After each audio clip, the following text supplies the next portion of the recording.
நான் எந்த ஒரு தவறுமே பண்ணலையே. நான் நேர்மையா தானே இருக்கேன். உண்மையா தானே பழகுறேன். அவங்களுக்குன்னு எந்த ஒரு துரோகமுமே நான் பண்ணது கிடையாதே அப்படின்னுட்டுன்னு யோசிக்கிறீங்களா? பட் எவ்வளவு தான் பண்ணியும், நேர்மையா இருந்தும், உண்மையா இருந்தும் என்னை ஏன் ஒதுக்குறாங்க அப்படின்னுட்டுன்னு கவலையா இருக்கீங்க அப்படின்னா, கண்டிப்பா இந்த பதிவு உங்களுக்காக மட்டும்தாங்க. இந்த உலகத்துல பார்த்தீங்கன்னா, நடிக்க தெரிஞ்ச பிள்ளை பிழைச்சுக்கும் அப்படின்ட்டுன்னு சொல்லுவாங்கல்ல. அதுதான் இப்போ உள்ள கலிகாலத்தில் நடந்துக்கிட்டே இருக்குது அப்படின்ட்டு நாம சொல்லலாங்க. நடிக்க தெரிஞ்சவன் மட்டும்தான் பொழைச்சிப்பான் அப்படிங்கிறது 100% உண்மைதாங்க. Hi friends, welcome to Chris 2021 live to the way. இதில் 5 பாயிண்ட்ஸ் உங்ககிட்ட ஷேர் பண்ணிக்க போகிறேன். எப்படி இருந்தால் மட்டும்தான் இந்த உலகத்தில் நல்ல விதமான ஒரு மதிப்பும் கிடைக்கும், மரியாதையும் கிடைக்கும். உங்களை எந்த ஒரு விதத்துலையுமே ஒதுக்க மாட்டாங்க, உங்களை நல்லவங்களா சித்தரிப்பாங்க அப்படிங்கிறத நான் உங்ககிட்ட ஷேர் பண்ணிக்க போகிறேன். பட் அதில் ஒரு விஷயத்தை மட்டும் நீங்கள் புரிஞ்சுக்கணும். இதெல்லாம் பண்ணுறதுனால இந்த சமுதாயத்துலேயும் சரி, இந்த மக்கள் கூட்டத்துலேயும் சரி, ஒரு நல்ல ஒரு மதிப்பை எடுக்க முடியுமே தவிர, பட் உங்களுடைய உள் மனது அப்படிங்கிறது எப்போதுமே ஒரு கொஸ்டின் மார்க்கில் தாங்க இருக்கும். உங்களுக்குள்ளே ஒரு கேள்விகளை ஒழிச்சுக்கிட்டே இருக்கும். பட் நீங்கள் அதற்கான பதில் இல்லாமல் மனதளவில் தவிச்சுக்கிட்டே தான் இருப்பீங்க. எதனால் அப்படின்னு பார்த்தீங்கன்னா, நீங்கள் நடிக்கலை அப்படின்னா சாதாரணமாக பேசி பழகிடுவீங்க. பட் நடிச்சுக்கிட்டே இருந்தோம், போய் பேசிக்கிட்டே இருந்தோம் அப்படின்னா இன்னும் ஒரு பொய்க்கு பார்த்தீங்கன்னா இன்னொரு பொய்யை தேட வேண்டியது இருக்கும். அந்த பொய்க்கு பார்த்தீங்கன்னா இன்னொரு பொய் அப்படின்னு சொல்லிக்கிட்டு வாழ்க்கை ஃபுல்லுமே ஒவ்வொரு மனிதனை பார்க்கும்போதும் நான் என்ன சொன்னேன் அப்படின்னு சொல்லிக்கிட்டு நீங்கள் அதை தேடி அலைஞ்சு ஞாபகம் வச்சு எப்படி நடிக்கிறது அப்படிங்கிறது மாதிரியான ஒரு எண்ணோட்டத்தில் தான் உங்களுடைய வாழ்க்கை போய்கிட்டே இருக்கும். பட் பார்த்தீங்கன்னா சிலர் ரொம்ப சூப்பராக நடித்து ஒவ்வொரு காரியத்தையுமே சாதிச்சுக்கிட்டே தான் இருப்பாங்க. பட் எந்த மாதிரியான பர்சன்ஸ் அப்படிங்கிறத நாம் இப்போ இந்த பதிவில் ஒன் பை ஒன்னாக பார்க்கலாம். இதில் நான் ஒரு 5 பாயிண்ட்ஸ் உங்ககிட்ட ஷேர் பண்ணிக்க போகிறேன். ஃபஸ்ட்டு பாயிண்ட் பார்த்தீங்கன்னா, பிடிக்காத ஒருவர் உங்களுடைய கண்முன் நின்றாலும் அப்படியே பிடிச்சது மாதிரி புன்னகிச்சு நீங்கள் பேசிக்கணும். பார்த்தீங்கன்னா சிலர் புரளி பேசுவாங்க. பட்டு ஒருத்தங்களை பற்றி உங்ககிட்டயே சொல்லியிருப்பாங்க. பட் அவங்க கண்ணு முன்னாடி நிற்கும்போது பார்த்தீங்கன்னா அவ்வளவு சிரித்து பேசுவாங்க. என்னடா இப்போ ஜஸ்ட்டு ஒரு 2 or 3 minutes முன்னாடி தானே என்கிட்ட அவனை பற்றி இப்படி சொன்னான், அவளை பற்றி இப்படி சொன்னான், பட் இப்போ சிரித்து பேசுகிறாங்களே அப்படின்னு பார்த்தீங்கன்னா அந்த இடத்துல அவங்களுடைய உறவை கரெக்டாக மெயின்டைன் பண்ணிக்கிட்டே இருப்பாங்க. பட் மனதளவில் அவங்களுக்கு பிடிக்குமா அப்படின்ட்டு கேட்டால் கண்டிப்பாக கிடையாது. அவங்கள பற்றியான ஏகப்பட்ட குறைகள் அந்த சமுதாயத்துலேயும் சரி, குடும்பத்துலேயும் சரி, உறவுகளுக்கிடையே அவ்வளவு ஸ்ப்ரெட் பண்ணியிருப்பாங்க.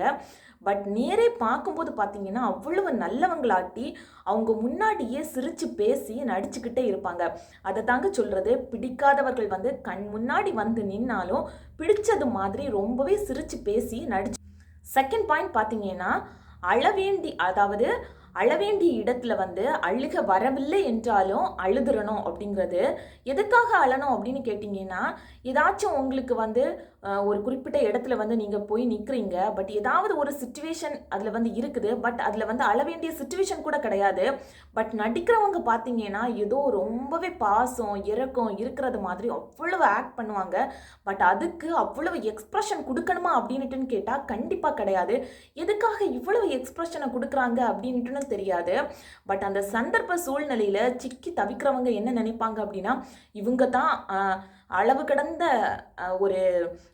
ஒரு பாசத்தை அவங்க மேல வச்சிருக்காங்க அப்படின்னு சொல்லிக்கிட்டு அழாத நபர் மேல பார்த்தீங்கன்னா அந்த அளவு பாசம் இருக்காது. பட் இந்த நடிக்கிறவங்க மேல பார்த்தீங்கன்னா ரொம்பவே அளவு கடந்த பாசத்தாலையும் அன்னோன்யமாட்டும் இருப்பாங்க. பட் அந்த இடத்துல உண்மையாட்டு அழுக வரவில்லை என்றாலும் அழுதுறணும் அப்படிங்கிறது தாங்க உண்மை. பட் இவ்வளவு தூரம் நடிக்கணுமா அப்படின்னு கேட்டால் தேவையில்லை அப்படின்னு தாங்க நான் என்னை பொறுத்த வரைக்கும் நான் சொல்ல வர்றது. தேர்ட் பாயிண்ட், வலிக்கவே இல்லை அப்படின்னாலும் வலிச்சது மாதிரி ஆக்ட் பண்ணிக்கணும். அதாவது சிலர் பார்த்தீங்கன்னா இவ்வளவோ துன்பங்களை தாண்டி வந்திருப்பாங்க. பட் இப்போ சந்திக்கிற சின்ன சின்ன பிரச்சனைகள் கூட அவ்வளவு துன்பத்தில் நான் வந்தேன், இப்போ இதெல்லாம் பெருசு கிடையாது அப்படிங்கிற ஒரு மன தைரியத்தில் இருப்பாங்க. பட் பார்த்தீங்கன்னா சிலர் ஒரு சின்னதாக ஒரு விஷயம் நடந்துக்கிட்டாலே போதும், ரொம்பவே ஏதோ பெரிய ஒரு வலி வேதனைகளை சந்தித்தது மாதிரி அவ்வளவு ஆக்ட் பண்ணி பிறர்க்கு கிட்ட இருந்து அவ்வளவு ஒரு இரக்க குணத்தை வந்து வாங்கிக்கிட்டே இருப்பாங்க. அவங்களும் ஏதோ பாவம் பாவம் அப்படின்னு சொல்லிக்கிட்டு அவ்வளவு சப்போர்ட்டிவாக இருப்பாங்க. பட் இவங்க உண்மையான வழியில் துடிக்கிறாங்களா அப்படின்ட்டு கேட்டால் கண்டிப்பாக கிடையாது. அது கூட பொய்யான நடிப்பாக மட்டும்தாங்க இருக்கும். ஸோ எப்போதுமே ஒருத்தங்க கிட்ட இருந்து உங்களுக்கு ஒரு இரக்க குணம் உங்களுக்கு கிடைக்கணும் அப்படின்னா தான் இந்த மாதிரியாக நடிக்க கற்றுக்கொள்ளணும் அப்படின்ட்டு நான் சொல்ல வரேனே தவிர, பட் இந்த மாதிரியான பர்சன்ஸை வந்து நீங்கள் நிறைய உங்களுடைய வாழ்க்கையில் வந்து பார்த்துருப்பீங்க. யார் யார் எப்படி இருக்காங்க, உங்களுடைய வாழ்க்கையில் எந்த மாதிரியான பர்சன்ஸை நீங்கள் சந்திச்சிருக்கீங்க அப்படின்னு சொல்லிக்கிட்டு கமெண்ட்ல சொல்லுங்கள். 4th பாயிண்ட், மனம் உடையவில்லை என்றாலும் மனம் உடைந்தது போல் ரொம்பவே மௌனமாக இருக்கணுமா. சிலர் அப்படிதாங்க, ஏதாவது ஒரு சின்ன சின்ன ப்ராப்ளம் வந்துக்கிட்டாலே போதும் ரொம்பவே மனசு உடைஞ்சு அதனால அதுக்கு இவ்வளவு எக்ஸ்ப்ரெஷன் கொடுக்கணுமா அப்படின்ட்டுன்னு கேட்டால் கண்டிப்பாக கிடையாது. பட் பக்காவாக ஆக்ட் பண்ணி அவங்க கிட்ட இருந்து எதை சுரண்டணுமோ அதை சுரண்டுறதுக்காகவே அவ்வளவு மௌனத்தை வந்து சாதிப்பாங்க. அதாவது இப்போ கூட சில குடும்பங்கள்லாம் பார்த்தீங்கன்னா ஒருத்தங்க மேலே அன்பாக இருந்தாங்க அப்படின்னா இன்னொருத்தங்களுக்கு அது வந்து பொறுக்கிறது கிடையாது. அதை எப்படியாவது பிரித்து அவங்க பக்கம் எப்படி அதாவது சாய வைக்கலாம், அவங்க கிட்ட இருந்து எப்படி பணத்தை வந்து பிடுங்கலாம் அப்படிங்கிற உள் நோக்கத்தோட பார்த்தீங்கன்னா அவங்களுக்குள்ள ஏதாவது பிரச்சனைகளை வந்து மூட்டி விடுறது.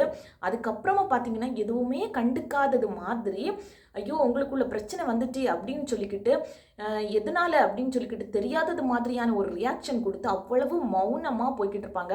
பட் அந்த பிரச்சனைக்கு காரணமானவர்களே இவர்களாக மட்டும்தான் இருக்கும். ஸோ அதுக்காகத்தான் சொல்கிறாங்க. ஸோ அவங்களுக்கு கூட இவங்க மேலே ஒரு இரக்க குணம் வரும். நமக்குள்ளே இவ்வளோ பிரச்சனை வந்ததுக்கு அவங்க எவ்வளவு மனம் உடைஞ்சு போயிட்டாங்க அப்படின்னு சொல்லிக்கிட்டு. பட் தீர ஆராய்ச்சி பார்த்தா தான் தெரியும், அந்த ஒரு கேரக்டர் இருப்பாங்க பார்த்தீங்களா, அந்த கேரக்டர் தான் அந்த பிரச்சனைக்கான முழு முதற் ஆணி வேறா இருக்கக்கூடிய ஒரு கேரக்டராகவே இருப்பாங்க. பட் அவங்களுடைய ஆக்டிங் அப்படிங்கிறது ரொம்பவே பக்காவாக சூப்பராக அந்த கேரக்டரை எடுத்து பண்ணிக்கிட்டே இருப்பாங்க. லாஸ்ட் பாயிண்ட், 5th பாயிண்ட் பார்த்தீங்கன்னா, சிலருக்கு மேலே உங்களுக்கு அளவு கடந்த கோபம் இருந்தாலும் அவங்கள காணும்போது ரொம்பவே சிரித்து பேசணும் அப்படின்ட்டுன்னு சொல்கிறாங்க. பட் இது பார்த்தீங்கன்னா நிறைய ப்ராப்ளத்தில் இருந்து தப்பிக்கிறதுக்கு கூட ரொம்பவே ஹெல்ப்ஃபுல்லாக இருக்கும். அவங்க பார்த்தீங்கன்னா அளவு கடந்த சோதனைகளை வந்து உங்களுக்கு வந்து கொடுத்துருப்பாங்க. பட் டைரக்டாக பார்க்கும்போது அவ்வளவு நல்லவங்களாட்டி உங்கள் முன்னாடி நடிப்பாங்க. பட் நீங்கள் அந்த கோபத்தை எல்லாமே மனசுக்குள்ளே அடக்கி வச்சுக்கிட்டே இருப்பீங்க, இவங்கக்கிட்ட எப்படி எக்ஸ்ப்ரெஸ் பண்ணலாம் அப்படின்னு சொல்லிக்கிட்டு. பட் அந்த கோபத்தை காமிக்காமல் ரொம்பவே சிரித்து பேசுனீங்க அப்படின்ட்டுன்னு வச்சுக்கோங்க, அவங்களுடைய மனது அப்படிங்கிறது ரொம்பவே குளிர்ந்துடும். ஸோ இதைத்தான் சொல்கிறாங்க, எவ்வளவு பிரச்சனைகளை வந்து அவங்க கொடுத்தாலும் அந்த கோபத்தை வந்து காட்டாமல் ரொம்பவே சிரித்து பேசுனீங்க அப்படின்னா அவங்க வந்து ரொம்பவே ஹாப்பியாக இருப்பாங்க அப்படின்னு சொல்லிக்கிட்டு. பட் நீங்கள் அந்த இடத்துல ஹாப்பியாக இருப்பீங்களா, மனசார ஹாப்பியாக இருப்பீங்களா அப்படின்ட்டு கேட்டால் கண்டிப்பாக கிடையாது. ஸோ இதை தாங்க 5 பாயிண்ட்ஸ் ஆட்டு நான் இங்கே வந்து ஷேர் பண்ணிக்கிறேன். பட் இதெல்லாம் நல்லதா அப்படின்ட்டுன்னு கேட்டால் கண்டிப்பாக கிடையாது அப்படின்ட்டு தாங்க என்னுடைய ஆணித்தரமான பதிலாக இருக்கும். பட் பார்த்தீங்க அப்படின்னா இந்த உலகத்தில் இந்த மாதிரியான கேரக்டர்ஸில் யார் யார் நடிக்கிறாங்களோ அவங்க தான் வாழ்க்கையில் ரொம்பவே சூப்பராக அழகான ஒரு பொக்கிசமான வாழ்க்கையை வந்து வாழ்ந்துக்கிட்டு இருக்கிறது. பட் நேர்மையாக உண்மையாக இருக்கிறவங்களுக்கு இந்த மாதிரியான ஒரு பொக்கிசமான வாழ்க்கை கிடைக்குமா, அவங்களுக்கான ஒரு அங்கீகாரம் அப்படிங்கிறது கிடைக்குமா அப்படின்னு கேட்டால் அது ஒரு பிக் கொஸ்டின் மார்க்காக மட்டும்தான் இருக்கும்.